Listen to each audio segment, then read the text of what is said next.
Thaddeus Morrison came to these mountains to disappear, a Navy SEAL who'd given orders that got good men killed. Now he walks forgotten railways where silence doesn't ask questions.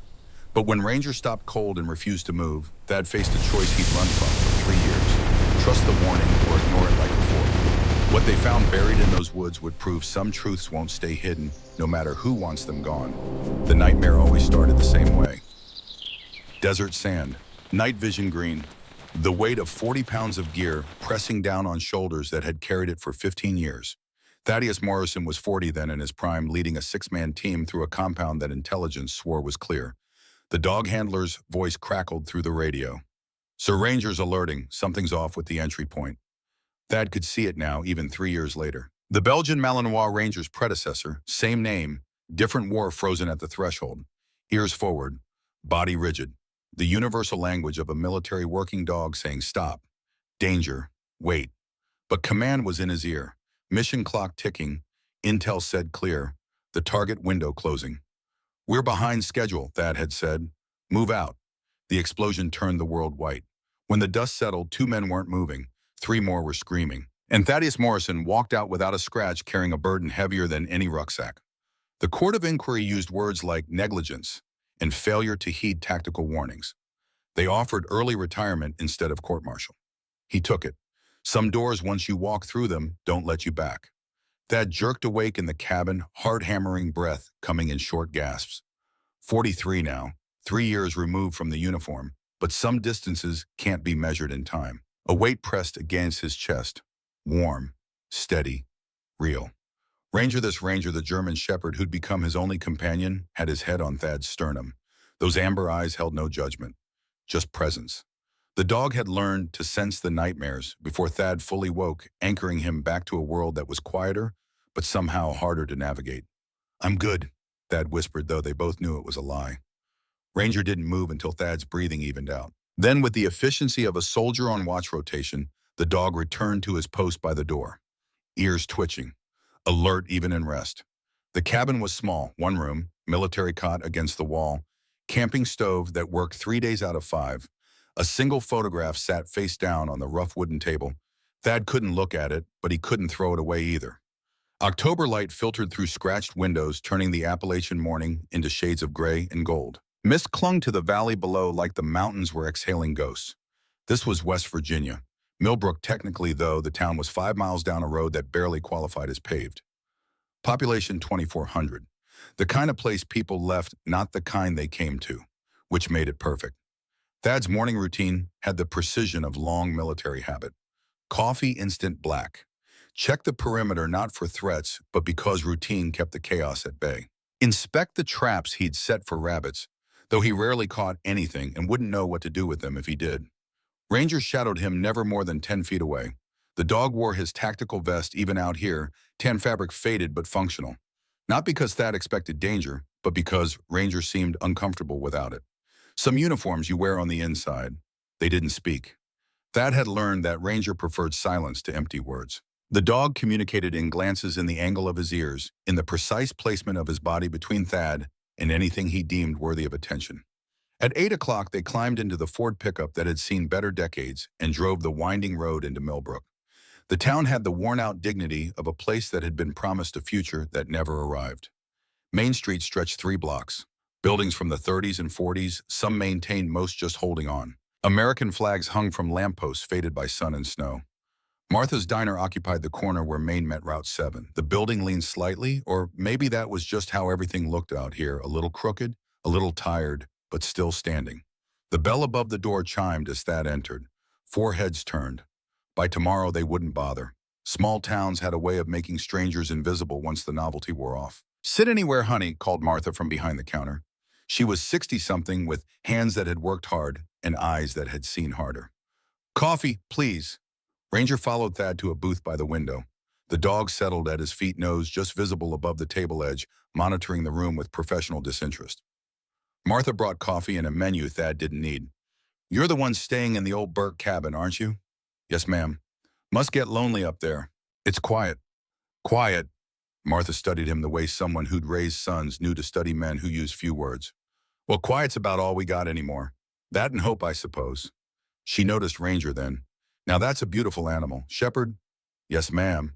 Military trained, I'd wager. She reached toward her apron. I got some bacon scraps from breakfast. Can he? Ranger's nose lifted.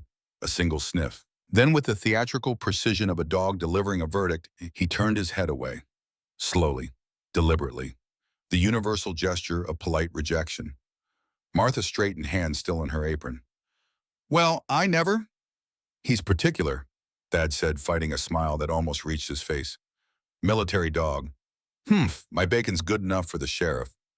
Ranger's eyes slid toward Martha, a slow blink, the canine equivalent of, that's not the endorsement you think it is. The other diners had gone back to their conversations, but Thad caught fragments as Martha refilled his coffee. Trail project's gonna save us, I'm telling you. 300 jobs, Carl, 300. Warren Grisham's a godsend, that man. Thad picked up the local paper someone had left on the table. The Millbrook Gazette, 4 pages, mostly ads. But the front page headline stood out in bold type: Heritage Trail Initiative, $50 million investment approved. Below it, a photo showed a man in a navy blazer shaking hands with the mayor. Silver hair, confident smile. The caption read, Warren Grisham Regional Development Director presents project plans to enthusiastic community response. Thad studied the photo longer than he meant to. Something about the man's smile. Too practiced, too certain. He left cash on the table and stood. Ranger was already at the door, ready before the command came. Outside, the October air carried the smell of wood smoke and dying leaves. The mountains pressed close, old and patient.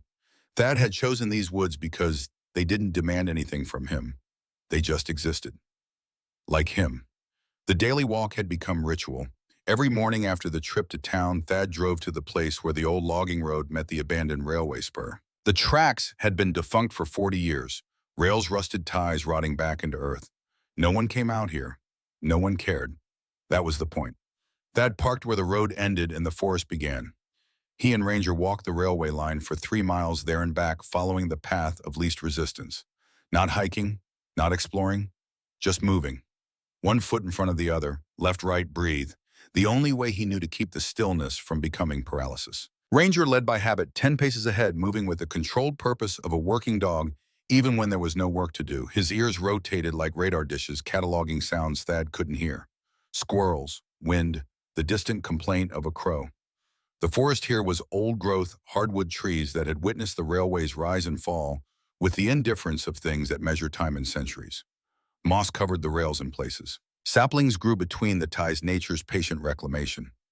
Thad's internal monologue matched his steps. Left foot, I came here to hide. Right foot, not to fix anything. Left, not to be responsible. Right, just to exist.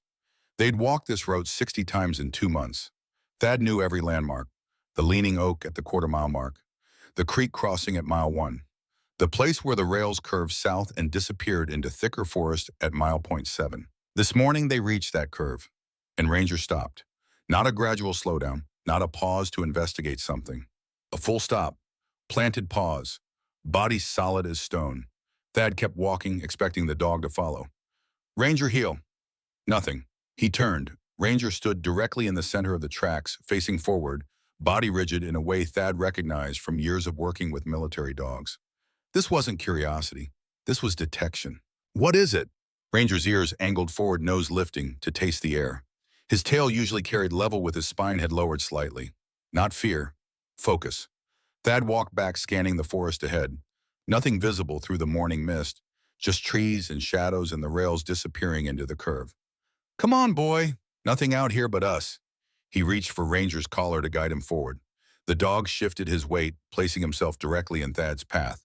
Not aggressive, not even disobedient in the traditional sense, just immovable. Thad felt the old frustration rise. Ranger, I'm not doing this. We walk. That's the routine. Now heel. Ranger turned his head to look at Thad. Those amber eyes held something Thad couldn't quite name. Not defiance, insistence. The dog looked forward again. Back to Thad. Forward. Back. A signal as clear as any radio transmission. Look. See. Pay attention. Damn it. Thad stepped past the dog, irritation winning over curiosity. Ranger sidestepped, blocking him again. And that's when Thad felt it. The prickle at the base of his skull. The sensation that something in the equation didn't add up. He'd learned to ignore that feeling in the desert. Learned that intel and orders mattered more than instinct. Two men had paid for that lesson. He stood still, really looking this time. Through the mist and morning light, shapes emerged that his brain had been dismissing as natural.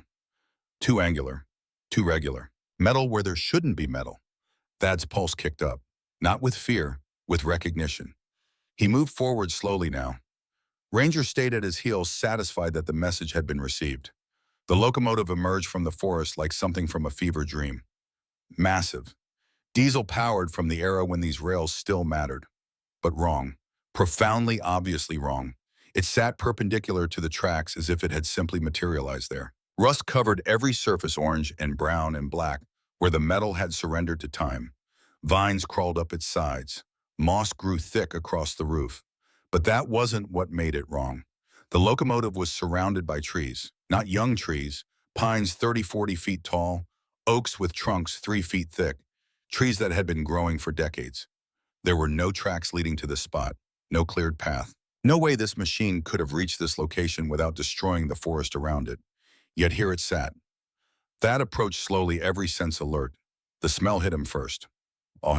Not old oil, but fresh, that specific petroleum scent that meant recent machinery. And beneath it, something chemical. Sharp. Wrong. He circled the locomotive, Ranger moving with him, the dog's nose working overtime.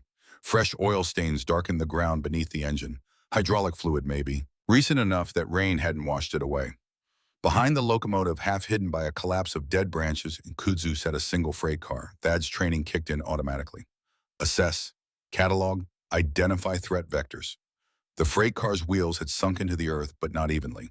It had been dragged here, positioned. The scrape marks in the soil were visible once you knew to look. Ranger moved to the freight car's sliding door and sat. The military working dog signal for here. This, investigate. Thad's hands were shaking slightly. He recognized the tremor. PTSD trigger. Vehicles in unexpected places meant IEDs, meant explosions, meant death. But this wasn't the desert. This was West Virginia, and Ranger wasn't alerting to danger. He was alerting to presence. The door resisted metal grinding on metal. Thad put his weight into it. With a groan that echoed too loud in the quiet forest, the door slid open. Light spilled into darkness. The interior was largely empty. Dust motes swirled in the beam of morning sun. But someone had been here. Recently. In the corner, carefully placed, sat a canvas backpack. Thad approached it the way he'd approach any unknown equipment in hostile territory. Slow. Careful. Ranger stayed at the entrance, watching the forest, providing security without being asked. The backpack was civilian, dark green canvas weathered by sun and use. Thad opened it with hands that had steadied. Inside, arranged with care, were the artifacts of a life interrupted.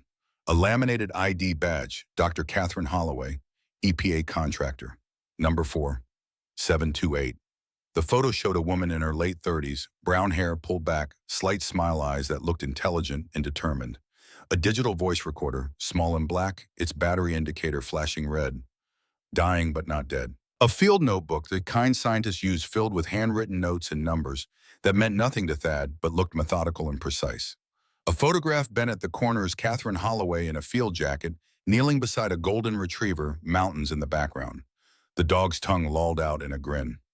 Catherine looked happy, a wristwatch silver scratched, the hands frozen at 2:47, and a phone screen shattered into a spider's web of cracks, completely dead. Thad sat back on his heels, processing. This wasn't trash. This was evidence. These were things someone had left behind when they couldn't carry them anymore, or when they'd been taken. The voice recorder drew his attention. The battery light blinked weakly. Maybe 5 minutes of power left. Maybe less. Thad pressed play. Static hissed for 3 seconds. Then a voice, female, controlled but threaded with fear. October 15th, 2022, 2:47 a.m. This is Catherine Holloway, EP, a contractor, 4728. If someone's hearing this, I didn't make it out. A breath, the sound of wind through trees. They're moving it tonight. 200 tons, maybe more. Military waste from the Grantsville decommission site. Weapons testing byproduct. The kind that doesn't break down. The kind that kills slowly. Another breath, steadier now, like she was forcing herself to stay calm. Warren Grisham's crew. Private trucks, no plates. Sheriff Tanner signed the transport permits. They were burying it under the new trail system. 6 feet down, packed in clay, covered with gravel and tourism. The sound of footsteps. Close. Too close. I have samples hidden where the rails turn south. Coordinates in my notebook. If I don't make it back, someone needs to. A loud crash like metal hitting metal. Catherine's voice sharp. Who's the recording cut to silence? Thad sat in that silence, the dead recorder in his hand, his heartbeat loud in his ears. Ranger whined softly from the doorway. Not distress. Question. I hear it, Thad said quietly. He looked at the ID badge again. Catherine Holloway, EPA, a scientist. Someone who'd found something worth hiding, worth recording, worth risking her life to document. October 15th, 2022. Nearly 2 years ago. Thad crawled to the doorway joining Ranger. The dog had moved to the ground beside the freight car nose down, working something invisible. What have you got? Ranger didn't look up. His front paws scraped at the earth once, twice. Then he stopped and looked at Thad. The soil there was different, darker, disturbed. The kind of irregularity that meant something had been moved, shifted, buried. Thad had seen enough graves to recognize the shape of them. His throat tightened. He grabbed Ranger's collar, stopping the dog before he dug deeper. No, not yet. Not without knowing what they were dealing with. Not without understanding the cost of knowing. Ranger allowed himself to be pulled back, but his eyes stayed on that spot. Message delivered. Evidence marked. Thad stood the backpack in his hands and looked at the locomotive again. At the freight room, at the forest that had grown around them, nature trying to hide what humans had done. Catherine Holloway had found something, had documented it, had left this evidence for whoever came after, and then she'd vanish. Thad could walk away. That was still an option.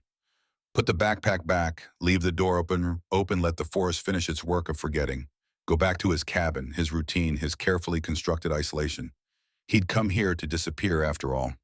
Not to get involved, not to be responsible for anything or anyone ever again. Ranger sat at his feet looking up, waiting. The dog didn't judge, didn't push, just waited for the decision that only Thad could make. In the end, Thad picked up the backpack and started walking back toward the truck. Some warnings once received can't be unheard. Some evidence once seen can't be unseen. Behind them, the locomotive sat in its impossible clearing, keeping secrets that were already rotting through their graves. The sheriff's office sat on Main Street, a squat concrete building with narrow windows and a parking lot full of cracks. 2 flags hung from a pole out front, American and West Virginia State. Both had seen better days. Thad pushed through the glass door. The interior smelled of burnt coffee and old paperwork. Acoustic tiles sagged from the ceiling. A wanted poster from 2019 curled on the bulletin board. Behind the desk, a woman in her 50s looked up. Help you. Need to see the sheriff. What's this regarding? Thad held up the ID badge. Found this. Think it might be important. Her expression didn't change, but something behind her eyes did. Have a seat. I'll see if he's available. She disappeared through a door. Thad remained standing, Ranger at his side. The dog's attention had fixed on that door with the focus of a hunting dog on point. 5 minutes passed. Then Sheriff Douglas Tanner emerged. He was 56, 57. Barrel-chested, going soft around the middle, but still carrying the frame of someone who'd been physical once. Gray mustache thick. Eyes that had learned to give nothing away. Sheriff Tanner, he extended a hand. You must be Morrison. Heard you're staying up at the Burke place. Word travels. Small town. Tanner's smile didn't reach his eyes. What can I do for you? Thad placed the ID badge on the desk. Found this out at the old rail spur, along with some other belongings. Voice recorder. Notebook. Woman named Catherine Holloway. EPA contractor. He watched Tanner's face. Most people would have asked questions immediately. Where exactly, when was there anything else? Tanner just looked at the badge. For 3 seconds too long. Holloway, the sheriff said finally. Name doesn't ring a bell. The recorder's dated October 2022, year and a half ago. We get a lot of folks passing through, hikers, urban explorers. That rail line's been abandoned since the 80s. Tanner picked up the badge, turned it over. Could be anything. Someone lost it, moved on. There was a message on the recorder. Now Tanner looked up. What kind of message? The kind that suggests she didn't move on voluntarily. A pause. Tanner set the badge down, aligned it carefully with the edge of his desk. Mr. Morrison, I appreciate you bringing this in. I'll file a report. We'll look into it. That's it. That's procedure. Tanner's voice stayed level, but his posture had shifted, slightly more rigid. Guard up. We'll check missing persons reports, reach out to EP. See if there's any record of this woman working in the area. And the recording, did you bring it? Battery died. Tanner nodded slowly. Well, if you find it has any juice left, feel free to bring it by. Otherwise, I'll make note in my report. He wasn't writing anything down. His hands stayed flat on the desk. That a military dog, Tanner asked, changing subject with the smoothness of long practice. Retired. Both of you, I'd guess. The sheriff stood. Thank you for being a good citizen, Mr. Morrison. Hope you're enjoying your stay in Millbrook. It's a peaceful place when folks don't stir things up. The message underneath the words landed clear as a radio transmission. Leave it alone. That held the sheriff's gaze for a moment longer than comfortable, then nodded. Appreciate your time. Walking out, Ranger pressed closer than usual. At the truck, the dog's low growl was barely audible. Yeah, Thad murmured. I know. The cabin felt smaller that afternoon. Thad sat at the rough wooden table, the backpack in front of him, its contents spread out like evidence at a crime scene, which he supposed was exactly what they were. The voice recorder wouldn't power on again. Battery completely dead. But Thad had heard enough. Catherine Holloway's voice calm, even in fear, documenting something she knew was dangerous. The notebook was dense with data, soil samples, water readings, GPS coordinates, chemical compound formulas that meant nothing to Thad, but looked precise and damning. Names appeared throughout Grisham. Tanner, a third name sometimes abbreviated Hayes or H. Ranger, lay by the door, head on his paws, but his eyes were open, watching. The dog hadn't relaxed since they'd left the sheriff's office. A knock at the door made them both tense.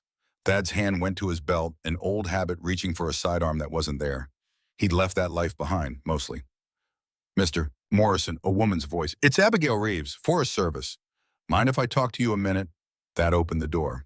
The woman on his porch was 38, maybe 40. Athletic build, blonde hair and a practical braid. Forest Service uniform worn with the ease of someone who actually worked outdoors. Ma'am, Abby's fine. She glanced past him, saw the items on the table, and her expression hardened. Heard you filed something with the sheriff about Catherine Holloway. You knew her, worked with her. She was contracted for the environmental assessment on the Heritage Trail project. Abby's voice was careful but urgent underneath. Can I come in? Thad stepped aside. Ranger didn't growl, but he watched the woman with professional assessment. Abby moved to the table, staring at the ID badge like it was a ghost. Where did you find this? Old rail spur, Fraley car. Looked like someone had been there recently, but the stuff inside was old. How old? Recorder says October 2022. Abby closed her eyes briefly. When she opened them, they were wet. She disappeared March 2023, filed a preliminary report, then vanished. Car found at a Greyhound station in Charleston. Officially, she quit and moved away. You don't think so? Her dog starved to death at her house. Abby's voice cracked. Catherine loved that dog, like family. She would never... She stopped, collected herself. No, I don't think she moved away. She pulled a thin folder from inside her jacket. This is Catherine's original assessment report. And this, she laid another document beside it, is the revised version that got submitted 2 weeks after she disappeared. That opened both. The differences were stark. The original detailed severe contamination, recommended immediate halt to all development. The revised version minimized findings, suggested acceptable risk levels, approved the project. At the bottom of the revised report, a signature, Douglas Tanner County Safety Liaison. He signed off on the changes, Thad said. He was on the County Development Council. Still is. Abby's hands were shaking slightly. That trail project, $50 million, 300 jobs. This town's been dying for 20 years. Then Warren Grisham shows up with a golden ticket. And Catherine found out the ticket was bought with poison. I think so, but I can't prove it. Her files were confiscated as EPE, a property. Her house was cleared out. Her family lives in Oregon. They were told she wanted a fresh start. Abby looked at him directly. Be careful, Mr. Morrison. People here aren't bad. They're desperate. And desperate people protect what saves them. She left a map on the table marked with red X's. Contamination zones from Catherine's original survey. If you're thinking of looking into this, that's where the bodies are buried, literally or figuratively. After she left, Thad sat in the growing darkness, not turning on lights. Ranger moved closer, resting his chin on Thad's knee. I came here to hide, Thad said to the dog, not to fix things. Ranger's tail thumped once against the floor. She's dead, probably been dead for a year. Nothing we do brings her back. Another thump. And if I start digging, they'll dig back. Into my past. The things I've done. The men I lost. Ranger shifted, placing his weight against Thad's leg. Solid, present, uncommenting. Thad picked up the photograph of Catherine and her dog. Two living things caught in a moment of simple happiness, before someone decided that happiness was worth less than money. He thought about the backpack left carefully in that freight car, not hidden, placed. Like Catherine had known someone would come, someone would look, someone would listen. His phone buzzed, unknown number. Thad stared at it, then answered. Silence on the line. Not dead air. Breathing. Then, some things should stay buried, Mr. Morrison. Click. Thad set the phone down slowly. Ranger was already at the door, hackles raised, looking out into the darkness beyond the window. At 2:30 a.m. headlights appeared on the logging road. An SUV, black no plates visible in the darkness. It stopped 200 yards from the cabin and sat there, watching. It didn't leave until 4:15. In the morning, Thad found the cabin door standing open by 2 inches. He knew he'd locked it. He checked every inch of the interior. Nothing taken. But items had been moved. The recorder shifted. The backpack's zipper opened slightly. Someone had been inside. Someone wanted him to know they'd been inside. Thad made coffee with hands that didn't shake anymore. He'd moved past fear into something colder, more familiar. Mission parameters, threat assessment, objective identification. He opened his laptop, one luxury he'd kept, and searched for Warren Grisham. The results were impressive. Regional Development Director. Multiple successful projects across 3 states. Glowing testimonials. Economic savior. But dig deeper past the press releases and cracks appeared. 3 previous projects. 3 towns saved by Grisham's investment. And 3 environmental scandals that had been quietly settled, paid off, buried under legal language and non-disclosure agreements. Grisham had a type, dying towns, desperate councils, and a talent for making problems disappear. Thad's phone buzzed again. Different number, he answered. You should have taken the hint. Male voice, educated, calm. But I suppose seals don't scare easily. Who is this? Someone who knows your service record, Mr. Morrison. Impressive. Until it wasn't. 2 KIA. Your fault. Court-martial avoided by early retirement. Thad's grip on the phone tightened. You came here to hide from that, the voice continued. Smart, but now you're involving yourself in something you don't understand. This town needs what we're bringing. Do you want to be responsible for destroying 300 jobs, 300 families? Who is this? Leave Mr. Morrison. Before you can't. The line went dead. Thad stood at the window watching the forest. Ranger sat beside him, calm but alert. They know, Thad said quietly. They know who I am, what I did. They'll use it. Ranger didn't respond, just sat, solid. I should leave, pack up, disappear somewhere else. The dog's ears rotated toward him, then forward again. Catherine's already dead. Nothing changes that. Silence. Thad thought about the voice on the recorder, the careful placement of evidence, the dog that had starved waiting for an owner who never came home. He thought about 2 soldiers' faces he'd never forget who trusted his judgment over their dog's warning. He thought about the last 3 years of walking in circles, hiding, calling it healing. They'll destroy me, he said. Bring up the inquiry, the negligence, make sure everyone knows. Ranger turned his head to look at Thad. Those amber eyes held no answers, just witnessing. But I already destroyed myself, didn't I? Thad's voice was barely audible. 3 years ago, in the desert, when I didn't listen. He knelt down, meeting the dog's gaze at eye level. She left those things for someone to find, someone who'd listen, someone who'd care enough to look. Ranger's tail moved. Once. Thad stood, decision made. Not made, really. Recognized. The choice had been made the moment Ranger stopped on those tracks and refused to move. Some debts you pay forward. Some failures you answer for by not failing again. He repacked the backpack carefully, adding his own notes. He charged the dead phone overnight, hoping against hope it would power on. He studied Abby's map until he'd memorized every red X. That evening, he drove into town.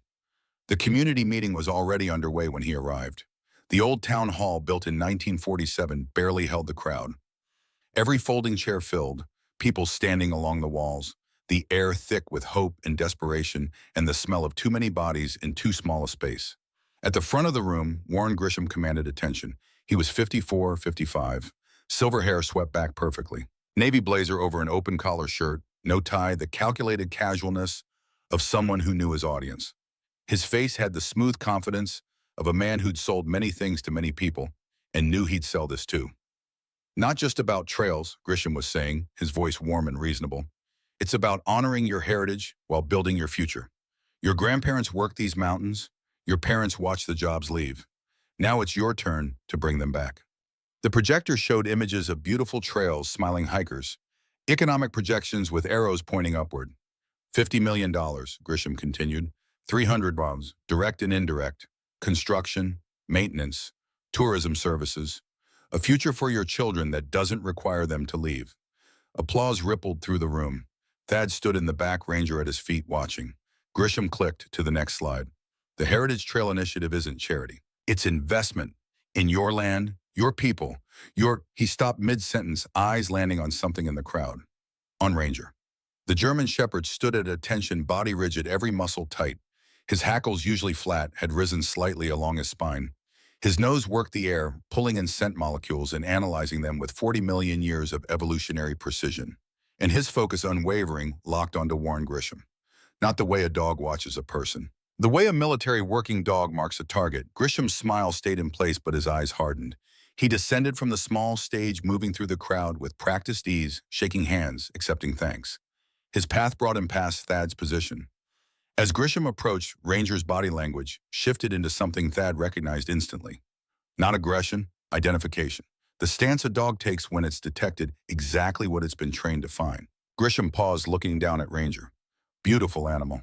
His voice carried the warmth of someone addressing an audience, even in conversation. German Shepherd? Yes. Military trained, I'd wager. Grisham's eyes moved from the paw to Thad, assessing. They detect things, don't they? Explosives, drugs, chemicals. When they need to. Must be confusing out here. Grisham smiled, but it didn't touch his eyes. Lot of old industrial smells in these mountains. Mining, logging, decades of it. A dog could get mixed signals. Thad said nothing, just held the man's gaze. Grisham's right hand rested on the back of an empty chair. Casual, relaxed.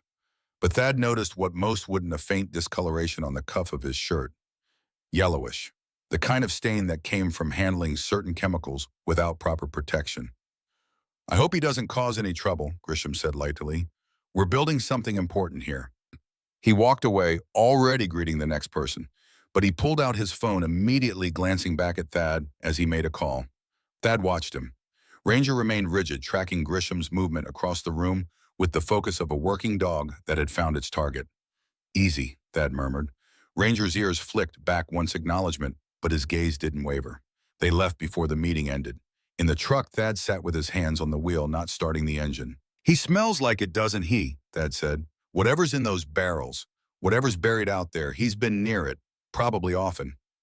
Ranger in the passenger seat finally relaxed his posture. His job was done. Target identified. Message delivered. Thad started the truck.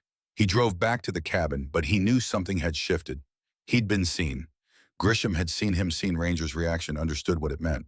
The invisible line he'd been thinking about crossing, he'd just stepped over it. That night, Thad didn't sleep. He sat at the table, the backpack's contents spread before him, like pieces of a puzzle he didn't want to solve. But Ranger lay at his feet, head on his paws, breathing steady. And outside, somewhere in the darkness, vehicles moved on roads that didn't appear on maps. Trucks without plates. Men without names. Doing work that required forgetting. Catherine Holloway had seen it, had documented it, had tried to stop it, and someone had stopped her instead. Thad picked up the photograph again. Catherine and her dog caught in sunlight and happiness, unaware of the darkness coming. I'm sorry, he whispered to the image. I'm sorry no one listened. Ranger's tail thumped once against the floor. Outside, the mountains held their secrets close. But secrets, Thad was learning, had a way of working themselves free. Through cracks in the earth. Through voices on dying recorders. Through dogs who refused to move past danger they couldn't explain, but knew was there. The only question was whether the truth would surface before someone else got buried trying to find it. The municipal archives occupied the basement of a building that had outlived its usefulness, but refused to collapse. Violet Crane had been the archivist for 17 years, which meant she knew where everything was filed and, more importantly, what should never have been filed at all. She looked up when Thad entered, her cat-eye glasses catching the fluorescent light. Red hair pulled into a severe bun, cardigan buttoned despite the basement warmth, hands that trembled slightly as she pretended to organize papers that were already organized. You're Morrison. Not a question, an identification. Yes, ma'am. The one asking about Catherine Holloway. Her voice carried the weight of something held too long. You should know I'm not supposed to show anyone restricted files. Thad waited. Let the silence do the work. Violet glanced at the door, then back. I'm going to the restroom. 10 minutes. Whatever happens to be on this table when I return is beyond my control. She pulled a thin accordion folder from beneath her desk, set it down with the deliberate care of someone handling evidence, and left. Thad didn't waste time. The folder contained 47 transport permits spanning April 2021 to September 2022. Every single one authorized for night transport, 11 p.m. to 4 a.m. The hours when questions weren't asked because no one was awake to ask them. All signed by Douglas Tanner County Safety Liaison. The manifests were maddeningly identical. Construction materials, weights averaging 22 tons per shipment, origin Grantsville Industrial Complex, destination Heritage Trail, development zone. But one permit had a handwritten note in the margin, ink slightly smeared as if the writer had been interrupted. Grantsville site decommission, expedited disposal. Approval M. Hayes. Thad photographed every page. The camera clicks loud in the empty basement. Then he noticed the second folder pushed to the back, marked with a red sticker that said simply, restricted, do not copy. Inside was Catherine Holloway's original environmental assessment. February 2023. 43 pages of findings that read like an indictment. The summary didn't equivocate. Severe contamination detected across 6 test sites. Chemical compounds consistent with Cold War-era weapons testing byproducts. Estimated half-life, 400 years minimum. Recommendation: immediate project halt. Site requires EP, a Superfund designation, and professional remediation. Estimated cost $3 billion over 30 years. Clipped behind it was a second report. Same letterhead. Different universe. Dated March 2023, 2 weeks after Catherine disappeared.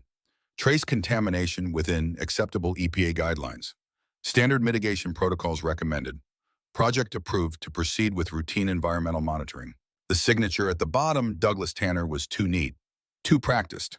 Nothing like the rushed scrawl on the transport permits. This wasn't Catherine's signature.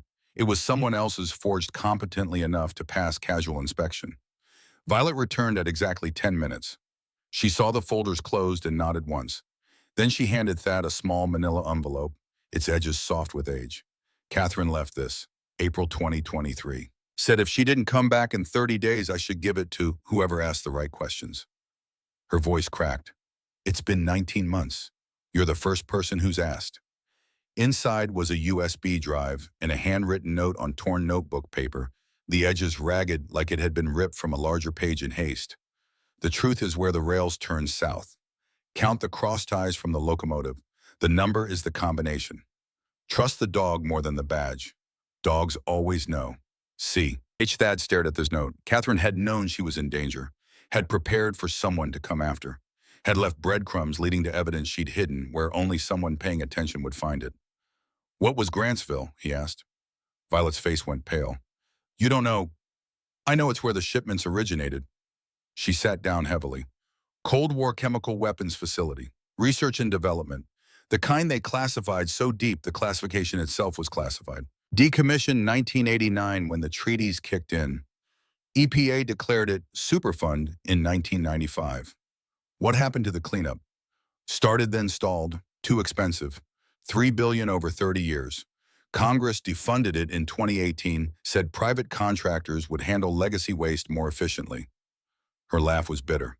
Private contractors like Warren Grisham, who charge the government to dispose of hazardous materials and then bury them in places no one's watching.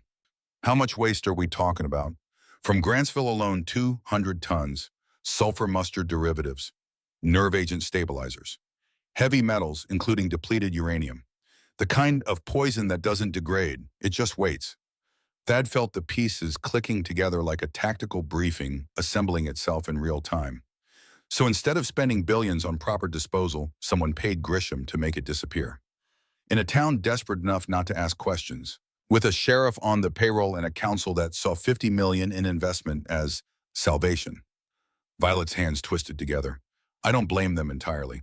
Have you seen this town? 43% unemployment, highest overdose death rate in West Virginia. People are dying here just slower than poison would kill them. That doesn't make burying chemical weapons under a hiking trail acceptable. No, she agreed quietly. It doesn't. But it explains why so many people are willing to look away. Outside, late afternoon sun slanted through October leaves. Ranger waited by the truck alert despite the peaceful setting. That opened the door and the dog jumped in, settling with the efficiency of a soldier who'd learned to rest whenever the opportunity presented. "We need to see what's on that USB," Thad said. At the cabin, he plugged the drive into his laptop. Ranger positioned himself beside the chair, head up, watching the screen as if he could decode the data streaming past. 3 folders: video, documents, evidence. Thad opened video first. The first file was timestamped October 14th, 2022. Night vision footage, the world rendered in shades of green and gray. The camera was positioned in trees above the freight car, looking down at an operation that clearly wasn't supposed to be witnessed. 3 trucks backed up to the car. No license plates, no company markings. Men in professional-grade hazmat suits, not the kind you bought at a hardware store, unloaded 55-gallon drums with the careful precision of people who understood exactly what they were handling. Standing apart from the workers illuminated by truck headlights was Warren Grisham. No protective gear, clipboard in hand, orchestrating the burial like a foreman at a construction site. Beside him, Sheriff Tanner, also unprotected, also unconcerned about the contents of those drums. But it was the third man that made Thad's hands tighten on the laptop edges. Military field jacket, combat boots, posture that screamed decades of service. He never fully faced the camera, always turning at the critical moment. But the hair silver gray, high and tight military cut triggered recognition Thad couldn't quite place. The second video file was different, intimate, terrifying. Catherine's face filled the frame, illuminated by flashlight held in shaking hands. Behind her, darkness and the sound of October wind through bare branches. October 15, 2022, 2:47 a.m. This is Catherine Holloway, EP, a contractor, 4728. Her voice was controlled, professional, but fear threaded through every word. What you're witnessing is approximately 200 tons of Class A hazardous material being illegally buried. Chemical weapons byproducts from Grantsville facility. Compounds include sulfur mustard derivatives, nerve agent precursors, heavy metals, including depleted uranium. She paused, steadying herself. Half-life on some of these compounds exceeds 400 years. When this leaches into the aquifer, we're looking at 30,000 people drinking contaminated water. Cancer rates will spike within 5 years. Birth defects within 10. Within 20 years, this entire region becomes medically uninhabitable. A sound off camera. Catherine's eyes flickered sideways, fear replacing professionalism. Warren Grisham's plan is to bury this under 6 feet of compacted clay and trail gravel. Out of sight, out of mind, out of liability. The heritage trail becomes a monument over a mass grave that just hasn't killed anyone yet. Another sound, closer. The distinct crack of a branch under weight. Catherine's voice dropped to an urgent whisper. "If you're seeing this, I'm likely dead or disappeared." The complete evidence package is hidden where the rails turn south. Count the crosties from the locomotive. The number, the sharp snap of a branch, very close. Someone's here. The video cut to black, but audio continued for 3 more seconds. Footsteps running, Catherine's breathing harsh and panicked. Then absolute silence. Thad sat back feeling sick. He'd heard that kind of silence before. In the desert. When bad things happen and the recording kept going because machines don't know when to stop bearing witness. The third video file was larger, higher resolution. Drone footage thermal imaging. Dated March 12, 2023, 2 days before Catherine officially disappeared. The thermal image showed the freight car as a cool blue-gray shape. 2 vehicles parked nearby, their engines still radiating heat. 4 heat signatures, 3 clustered around the car, 1 inside it. Working, digging. The thermal bloom of disturbed earth spreading like a wound. Then the signatures stopped moving, gathered, consulted. 1 signature climbed into a vehicle, drove away. The remaining 3 heat signatures worked at the rear of the freight car for exactly 2 minutes and 47 seconds. Then they loaded into the second vehicle and disappeared into the night. But the heat signature of fresh-turned earth remained, glowing bright in the thermal image, marking exactly where something or someone had been buried. Thad closed the laptop. His hands were shaking badly enough that Ranger noticed, pressing his head against Thad's leg with concerned weight. "She knew they were coming," Thad said to the dog. "She documented everything, hid the evidence, and stayed anyway because someone had to bear witness." The dog's tail moved once against the floor. Acknowledgement. Thad opened the documents folder. Spreadsheets appeared clinical and damning. Bank transfers from Grisham Development, LLC, to an account registered to Douglas Tanner. $5,000 monthly. 26 months. $130,000 total. Additional transfers to county council members. Donations to the mayor's re-election campaign. A carefully constructed web of financial dependency, ensuring that everyone with power to stop this had a stake in letting it continue. The final document was a scanned military personnel file that made Thad's blood run cold. Colonel Marcus Hayes, age 61, 28 years of service, multiple combat deployments. Final assignment, hazardous materials. Disposition, Fort Detrick, Maryland. Discharged dishonorably, July 2020. Reason, falsification of disposal records. Deliberate misrepresentation of toxic exposure incidents. Cover-up of burn pit contamination affecting U.S. personnel. The photograph showed a man with silver gray hair, military-bearing eyes that had calculated acceptable losses and lived with the math. Thad knew him, not personally, but from the network of soldiers who'd operated in the shadows. Hayes had been a ghost in those circles, the man you called when something needed to disappear and no one could know how it vanished.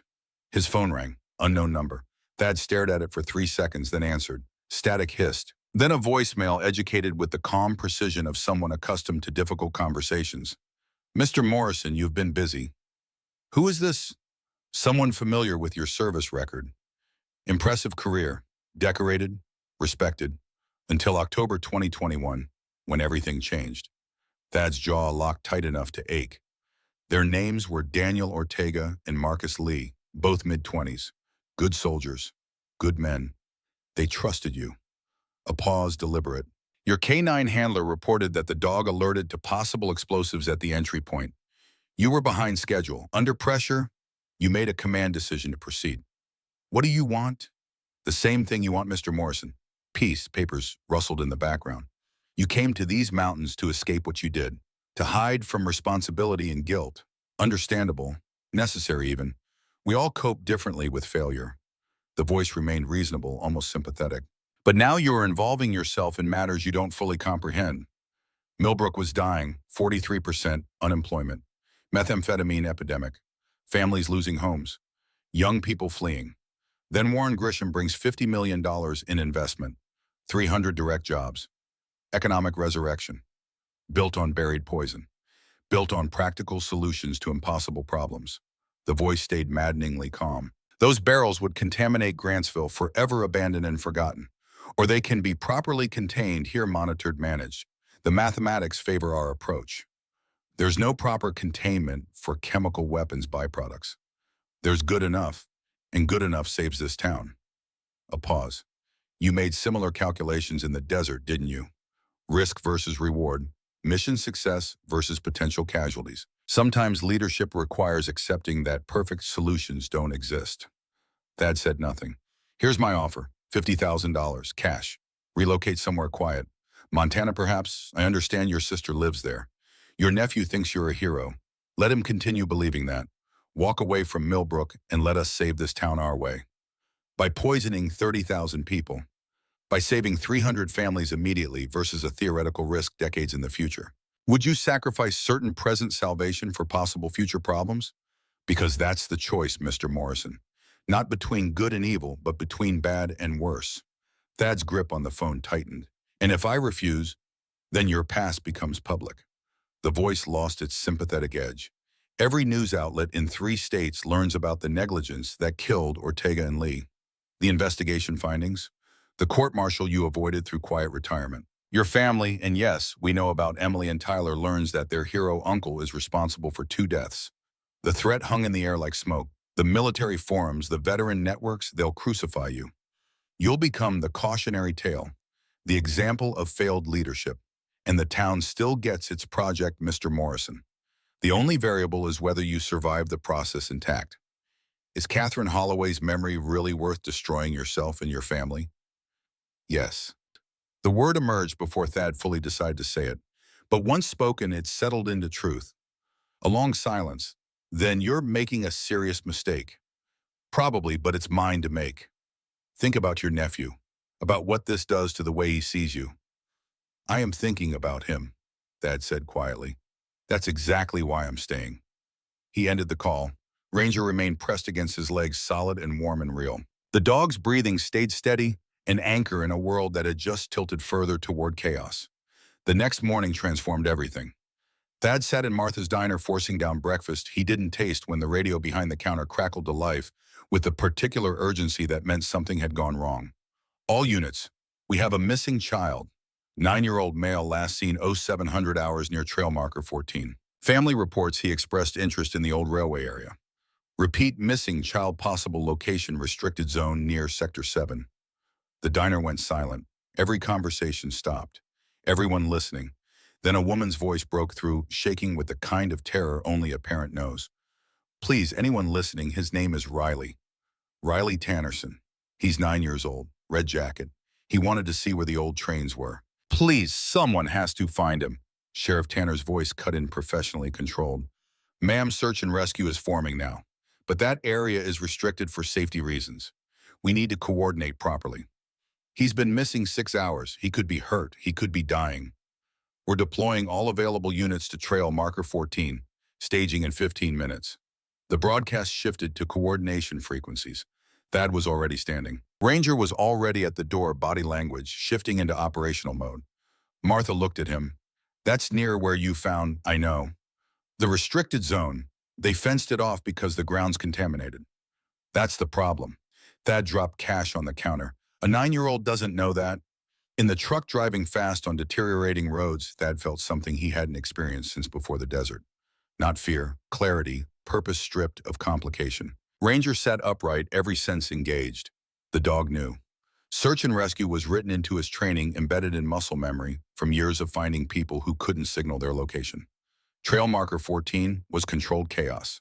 25 civilians with good intentions and inadequate equipment. 3 sheriff's deputies attempting organization.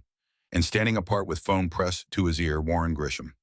Thad parked and approached the perimeter. Deputy Callan Briggs, 34, earnest, visibly stressed, held up a hand. Sir, this is official search operation. Civilians need to remain. Former Navy SEAL, search and rescue certified. K-9 trained specifically for this.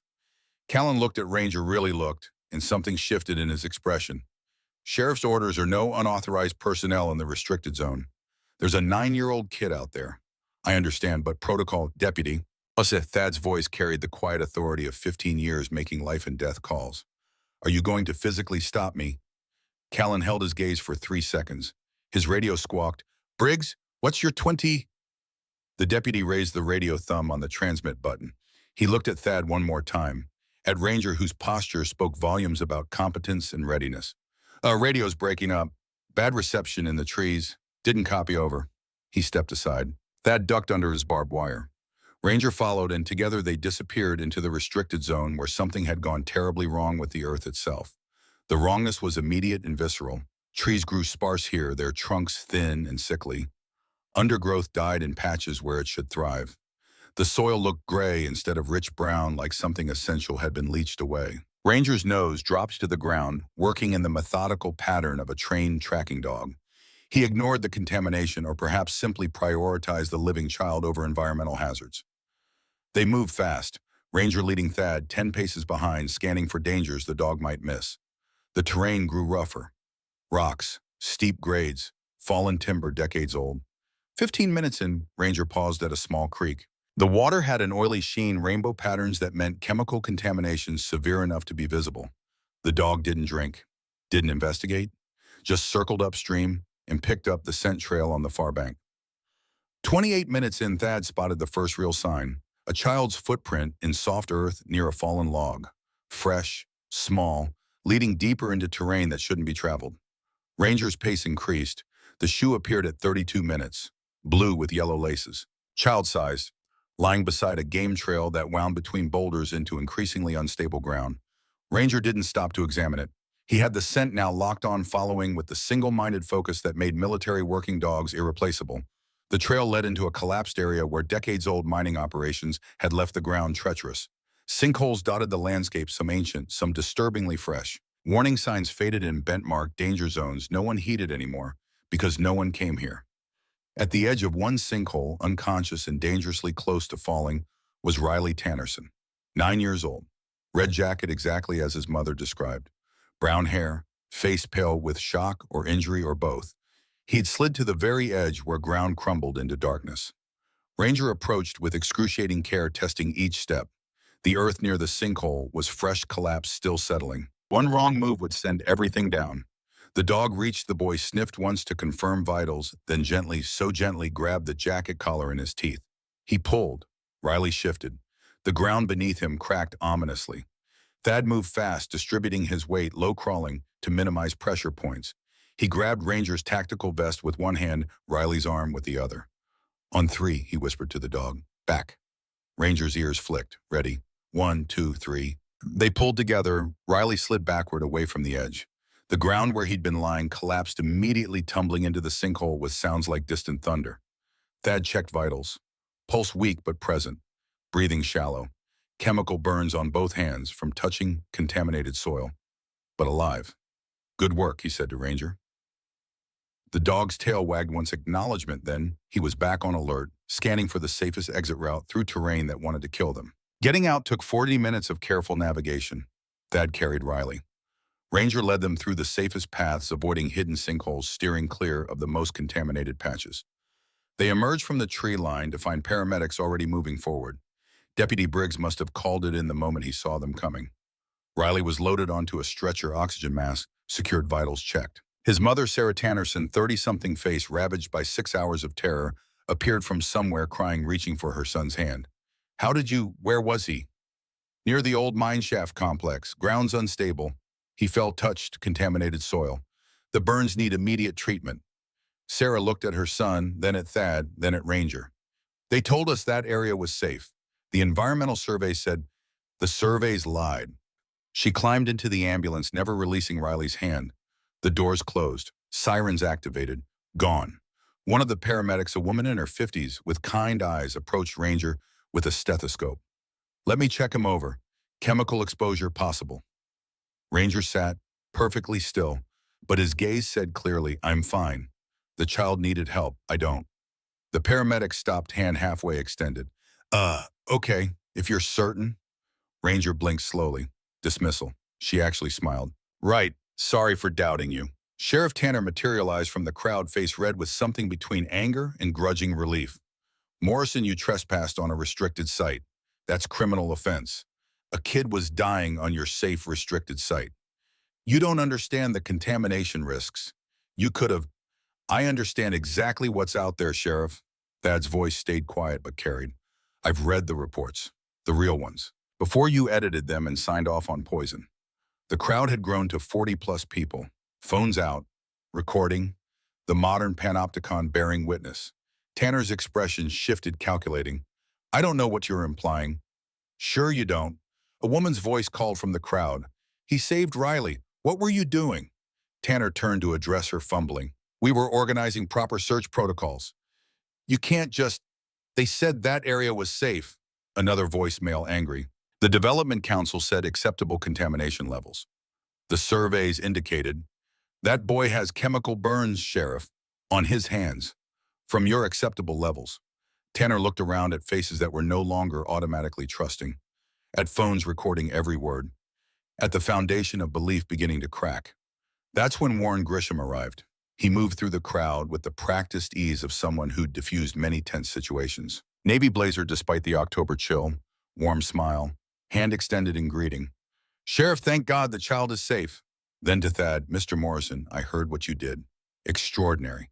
Truly heroic. Thad didn't shake the offered hand. Grisham let it drop, smile never faltering. Can we speak privately? I think there's been some misunderstandings I'd like to clear up. They walked away from the crowd toward Grisham's black SUV parked strategically apart from the emergency vehicles. Ranger followed, body language shifting into alert assessment mode. Grisham leaned against his vehicle, the picture of casual confidence. I know what you found. I know what you think it means. I know what it is. Do you? Grisham opened his SUV, retrieving a folder. He spread it open, showing Thad the contents with the deliberate movements of someone playing cards they'd been holding all along. Military service records.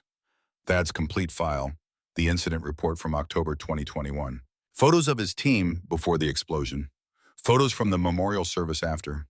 And clipped prominently to the front, recent surveillance photos. Thad's sister Emily in Montana. His nephew Tyler wearing a Navy SEAL t-shirt grinning at whoever held the camera. Daniel Ortega and Marcus Lee, Grisham said quietly, 26 and 24 years old respectively. Both had families. Both trusted your judgment. Your K9 handler reported the dog alerted to possible explosives. You overrode the warning because mission timeline was critical. Thad's hands curled into fists.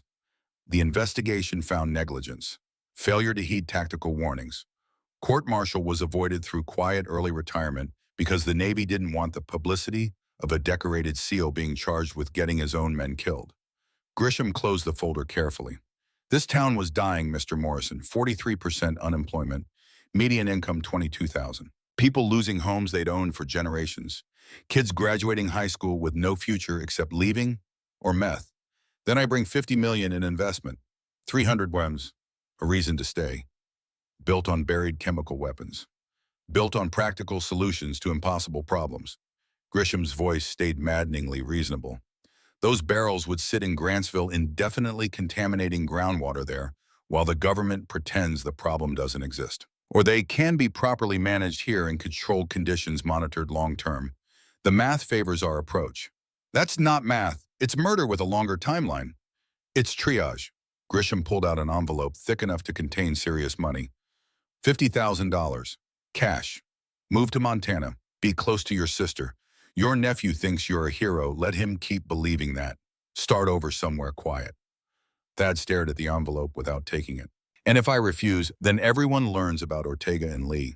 Your negligence, your failure. Every military forum, every news outlet, every veteran organization receives the complete investigation report. Your sister learns why you really came to these mountains. Tyler learns his hero uncle got 2 men killed through arrogance. Grisham's smile was almost sympathetic now. And Millbrook still gets its project, Mr. Morrison.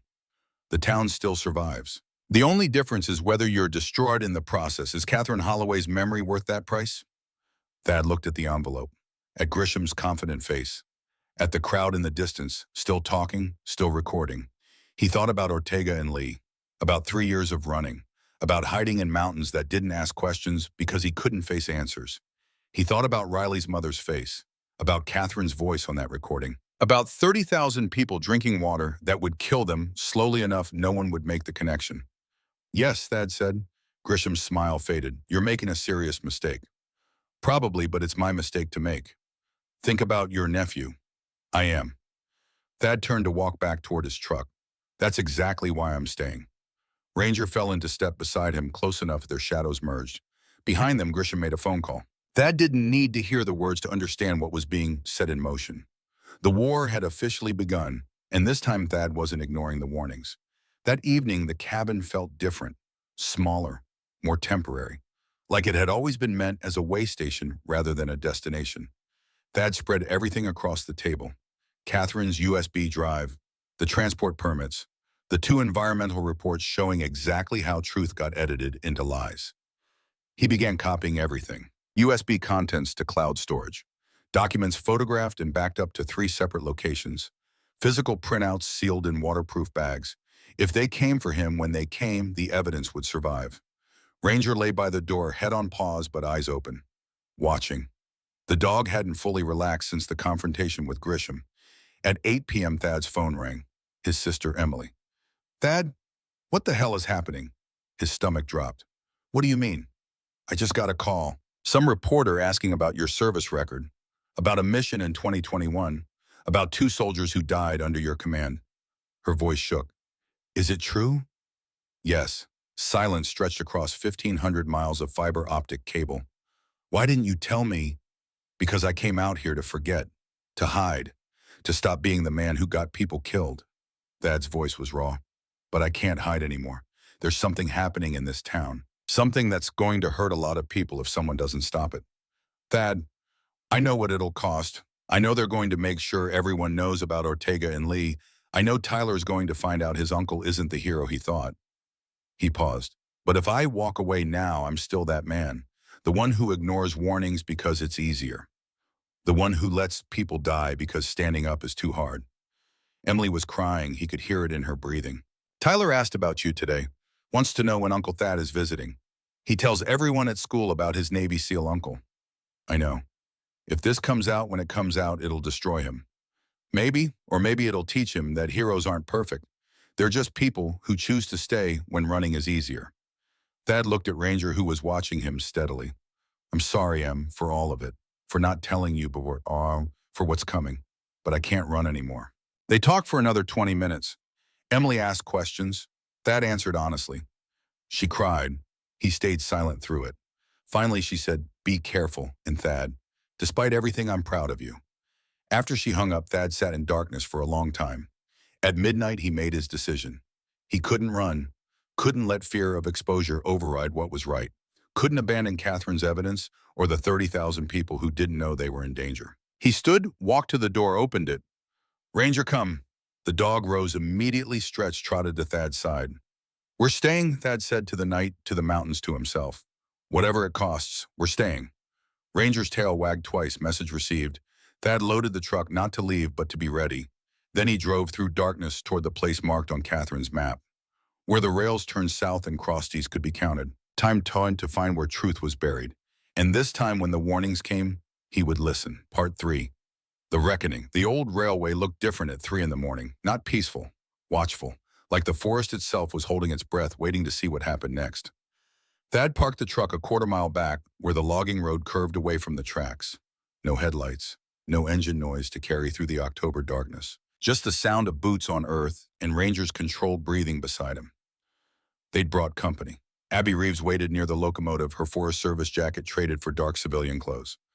Doc Patterson leaned against a tree, older than he should be attempting this, but too stubborn to stay home. And standing slightly apart, radio on his belt, was Deputy Callan Briggs. Sheriff thinks I'm running a wellness check on old man Hendricks, Callan said quietly. Buys us maybe 4 hours before he realizes I'm not where I said I'd be. That's all we need, Thad replied. They gathered around Catherine's note using red-filtered flashlights to preserve night vision. Count the crossed eyes from the locomotive. The number is the combination. Doc had already done the math during daylight hours. 47 ties from the locomotive heading south. Measured it twice. That's your combination if it's a simple lock. Abby checked her watch. We document everything, photos, soil samples, video. Then we get it to the state EPA before Grisham can shut us down. He already knows we're moving, Callan added. Called the station twice today asking about you, Thad. Sheriff told him you're a disturbed veteran with PTSD, making up stories. Unreliable. Thad smiled without humor. He's not wrong about the PTSD. They moved toward the freight arm. Ranger led nose down, working the night air with practiced efficiency. The dog's body language had shifted into full operational mode. Every sense engaged, every instinct sharpened. The freight car sat exactly where Thad had found it weeks ago, but something had changed. Fresh tire tracks in the soft earth. Recent, within the last few days. They've been back, Abby whispered. Checking on their investment, Doc said, making sure nothing's been disturbed. Thad circled the car, Ranger at his side. The dog stopped at the rear coupling, body going rigid in that universal signal. Here. This. Pay attention. Thad dropped to his knees, running his hands along the undercarriage. Metal. Rust. And there a seam that didn't match the others. Newer. Cleaner. Got something. The others gathered. Doc produced a crowbar from his pack, surprisingly prepared for a 70-year-old railroad engineer. Together they pried at the panel.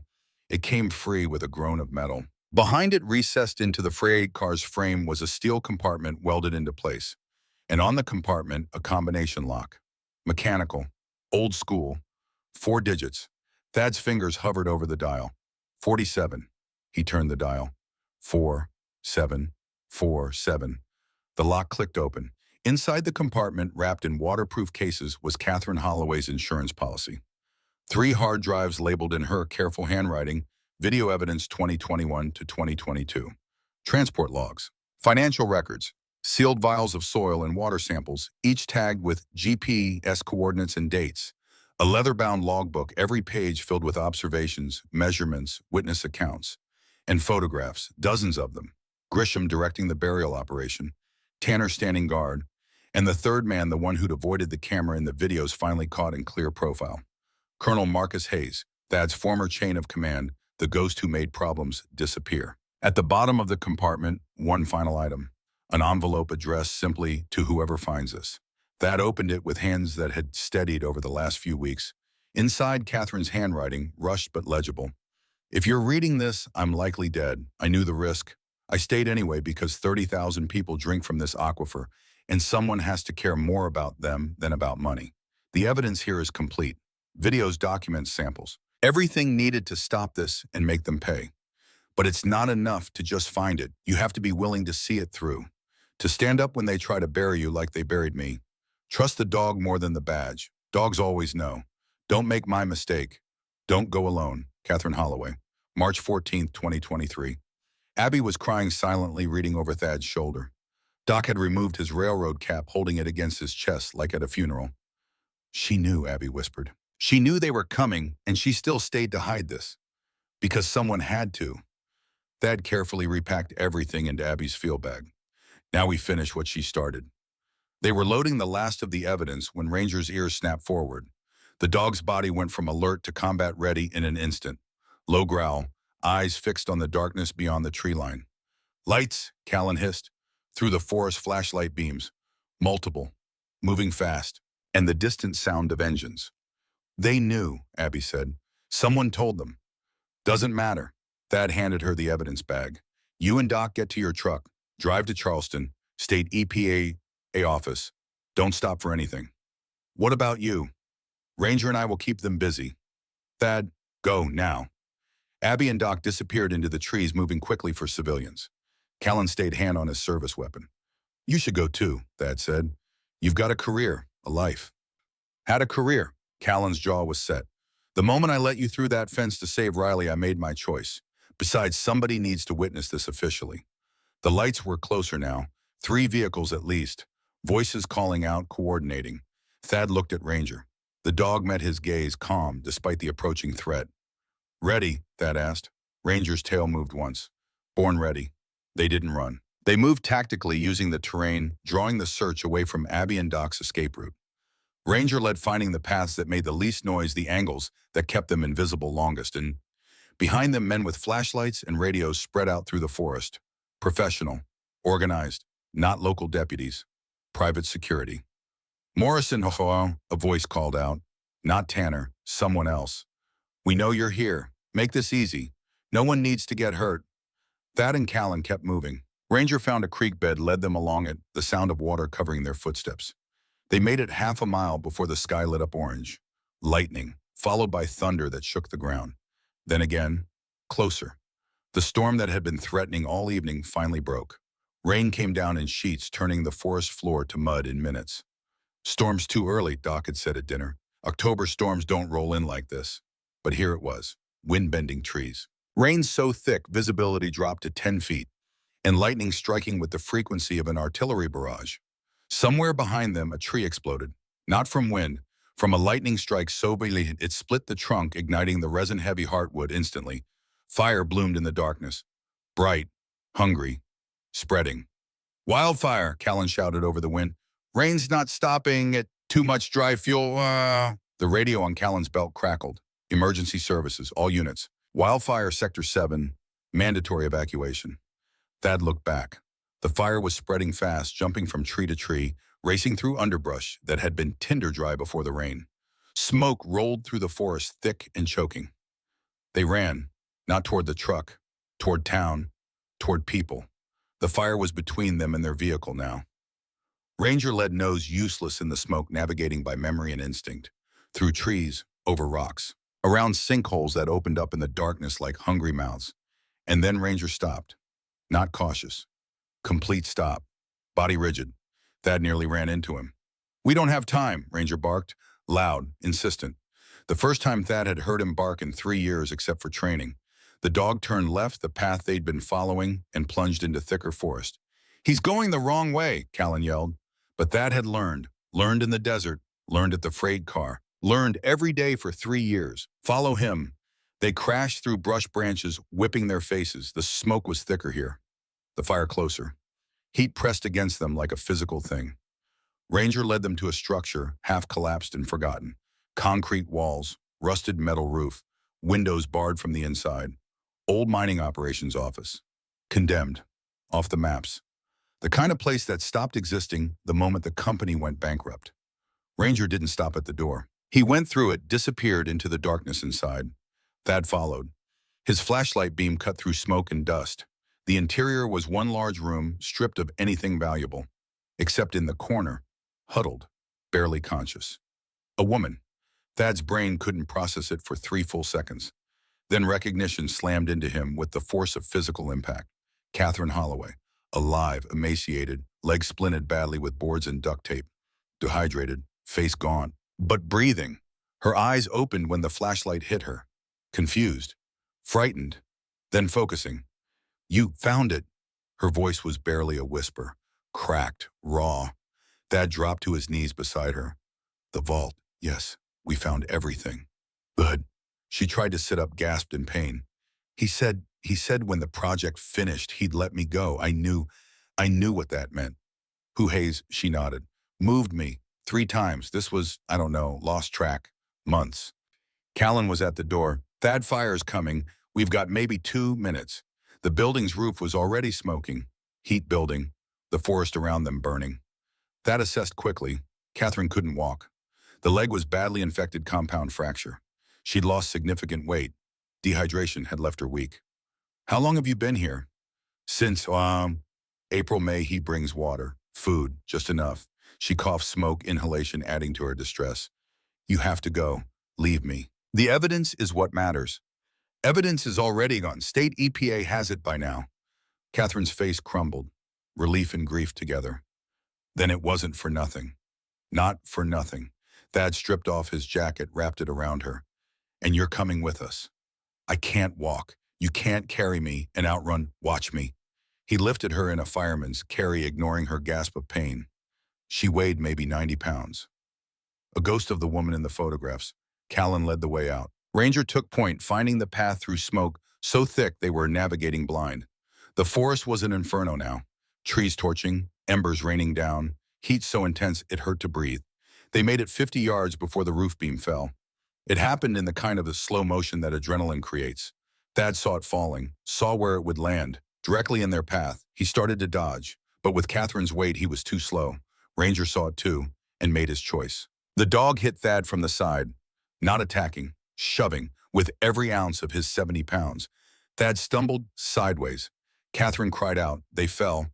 The beam crashed down exactly where Thad had been standing, and caught Ranger. The dog yelped. Once, sharp, then silence. "No!" Thad scrambled up, still holding Catherine. "Ranger." The beam had pinned the dog's right shoulder and front leg. Ranger was conscious, trying to pull free, but the weight was too much. Callan grabbed the beam. "Help me." Thad lowered Catherine as gently as he could. Then he and Callan lifted. The beam was massive. Old-growth timber, water heavy from the rain burning now. It didn't want to move. "On 3. Thad grunted. 1, 2, 3. They heaved. The beam shifted, lifted. Ranger pull. The dog dragged himself free. His right front leg wasn't bearing weight. Blood matted his fur, but he was moving. They dropped the beam. It crashed down, sending up a shower of sparks. Thad didn't hesitate. He picked up Catherine again, then looked at Ranger. The dog was trying to stand, failing, trying again. "Callan, take her." "What? Take her?" Thad transferred Catherine to the deputy, then scooped up Ranger. 70 pounds of injured dog across his shoulders. "Now we run." They ran, Thad carrying Ranger, Callan supporting Catherine. Through fire, through smoke, through a forest that was actively trying to kill them. Thad's lungs burned, his legs screamed. The weight of the dog felt like it was crushing his spine, but he'd left 2 men behind once, failed them, gotten them killed. Not again, not ever again. Ranger whimpered against his neck. Not pain, communication. "I'm okay, keep going." "I know, buddy, almost there." They broke through the tree line into a clearing. Fire trucks, ambulances, helicopters with searchlights turning night into day. Paramedics rushed forward. Catherine was taken first, loaded onto a stretcher, oxygen mask secured. Thad laid Ranger down carefully. The dog's breathing was labored. Blood soaked his vest, but his eyes were clear, alert, still on duty. A paramedic knelt beside them. "Sir, we need to." "The dog goes first," Thad said. "Protocol says." "I don't care what protocol says. The dare you. First."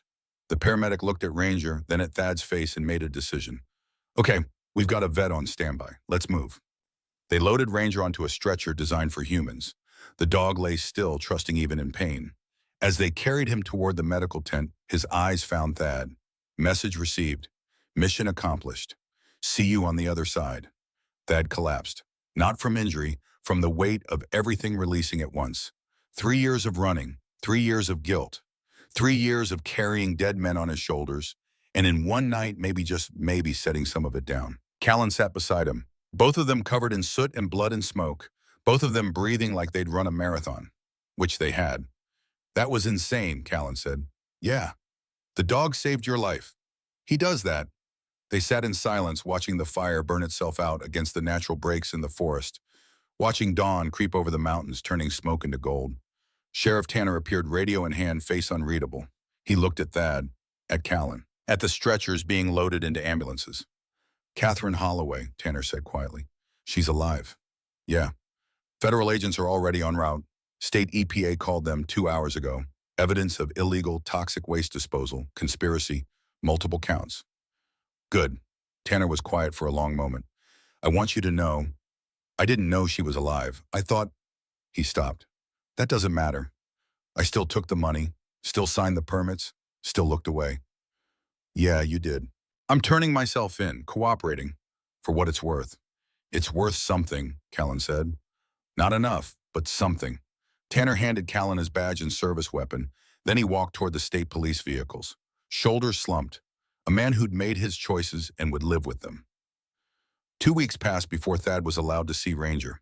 The dog had survived surgery to repair the fractured shoulder. Pins, plates, months of recovery ahead. But the vet doctor, Sarah Klein, said he'd heal. Dogs like Ranger were tougher than their injuries. Thad sat on the floor of the veterinary clinic, and Ranger limped over on 3 legs, the fourth held carefully off the ground. The dog wore a cone of shame, which somehow made him look more dignified instead of less. Ranger sat, looked at Thad, then very deliberately leaned against him. You saved me, Thad said quietly. Again. Ranger's tail thumped weakly against the floor. Doctor says you'll make full recovery. 3 months you'll be running again. Another thump. Catherine's in the hospital. She's going to make it. Testified to the FBI from her bed. They've got enough to put Grisham and Hayes away for a long time. Ranger's eyes were steady on Thad's face. The town council voted to halt the project. State EPA's doing full remediation. It'll take 30 years and $3 billion, but it'll be done right. Thad paused. Grisham didn't run. Held a press conference. Said he was stepping down due to health concerns. Smiled for the cameras. Then federal agents arrested him on his way to the parking lot. Ranger's tail moved again. Approval. Hayes is gone. Disappeared before they could arrest him. But they'll find him. Men like that always think they're smarter than they are. The dog shifted, getting more comfortable against Thad's leg. And me? Thad's voice got quieter. Story went national. Navy SEAL saves town from toxic waste conspiracy. They're calling me a hero. He laughed, no humor in it. But the other story went national too. Ortega and Lee, the mission, the negligence. It's all out there now. Every veteran forum, every news site. People have opinions. Ranger pressed harder against him. Half of them say I'm a hero who made a mistake. Half say I'm responsible for 2 deaths and don't deserve redemption. Thad's hand rested on the dog's head. They're both right. He sat in silence for a moment. But here's what I figured out. I can't fix what I did. Can't bring them back. Can't undo the choice I made. His voice cracked slightly. But I can listen now, to the warnings, to the people who see what I miss, to dogs who know better than I do. Ranger's breathing was steady, constant. I'm staying, Thad said. Town council offered me a job. Environmental site monitor. Making sure the cleanup happens right. Making sure Catherine's work wasn't for nothing. The tail thumped 3 times. You're staying too, if you want. No more running, no more hiding, just work. Purpose, maybe that's enough.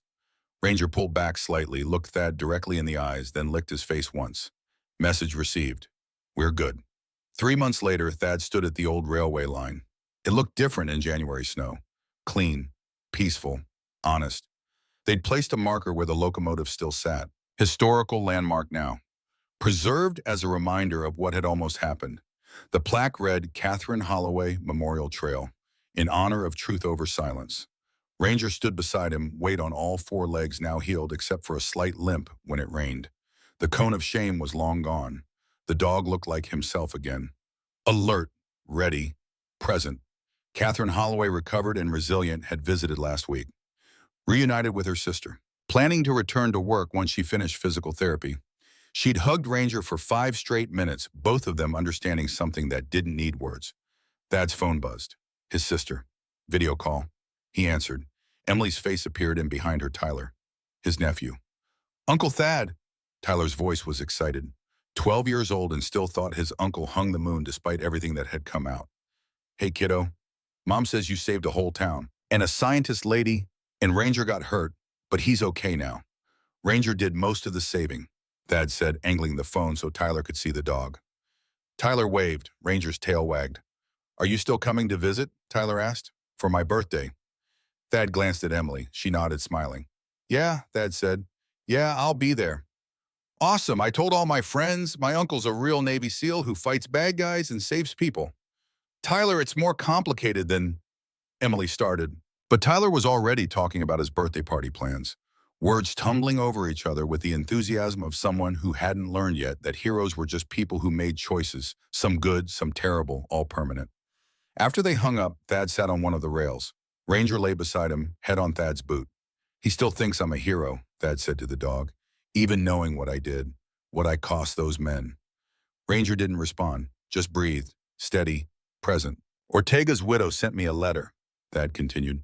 Said she doesn't forgive me, but she understands now that I've been trying, that I stayed when it would have been easier to run.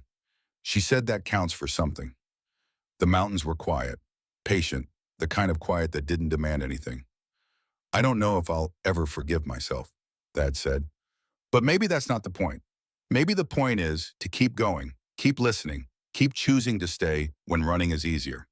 He looked down at Ranger. You taught me that. That day you stopped on the tracks, refused to move. You were telling me pay attention. This matters. Don't ignore it. Ranger's eyes opened. Amber. Calm. If you hadn't stopped... Thad shook his head. 30,000 people drinking poison. Catherine dying alone. Riley never getting found. All of it happening because I was too afraid to get involved. He scratched behind Ranger's ears. So thank you for being stubborn, for refusing to let me hide. The dog's tail thumped against the snow. They sat there as afternoon light turned gold, as the forest that had nearly killed them settled into winter quiet, as the town below prepared for a future that looked different than it had 3 months ago. Harder, more honest, real. Eventually Thad stood. Come on, we've got work tomorrow. They walked back toward the truck. Ranger moved easily now, the limp barely noticeable. Halfway there, the dog stopped, looked back at the memorial plaque. Thad stopped too. Yeah, I see it. She matters. They all matter. Ortega, Lee, Catherine, Riley, all of them. Ranger turned forward again, kept walking. Some debts you paid forward, some failures you answered for by not failing again, some guilt you carried because the weight of it kept you honest, and some peace you found not by running from what you'd done, but by staying, by choosing, by listening to warnings you'd ignored before. That night, Thad sat at a small kitchen table in the house he'd rented in town. Not the cabin anymore. Not hiding. He opened his laptop and began typing. To the families of Daniel Ortega and Marcus Lee, I don't expect forgiveness. I don't deserve it. But I wanted you to know that I haven't forgotten. I carry them with me. Their names, their faces, the trust they placed in me that I failed to honor. I came to these mountains to hide from that, to disappear. But I've learned something in the last 3 months. Running doesn't heal anything. It just delays the reckoning. I can't bring them back, can't undo what I did. But I can promise you this, I will never ignore a warning again. Never put schedule over safety. Never assume I know better than the people who see what I miss. I stayed in Millbrook. I'm working now to protect people I don't know from dangers they can't see. It's not redemption. It's not enough. But it's what I can do. Your husbands and son mattered. Their deaths meant something. They taught me to listen, even if it took 3 years and a stubborn dog to make the lesson stick. I'm sorry for all of it, for failing them, for surviving when they didn't, for being too afraid to face you before now. They deserved better. You deserved better. I'm trying to be better. That's all I have. Thaddeus Morrison, he sent the emails before he could overthink it. Then he closed the laptop and looked at Ranger asleep on a dog bed that was probably too expensive, but that the dog had earned 1,000 times over. Tomorrow we check the south contamination zone, Thad said to the sleeping dog. Make sure the cleanup crew isn't cutting corners.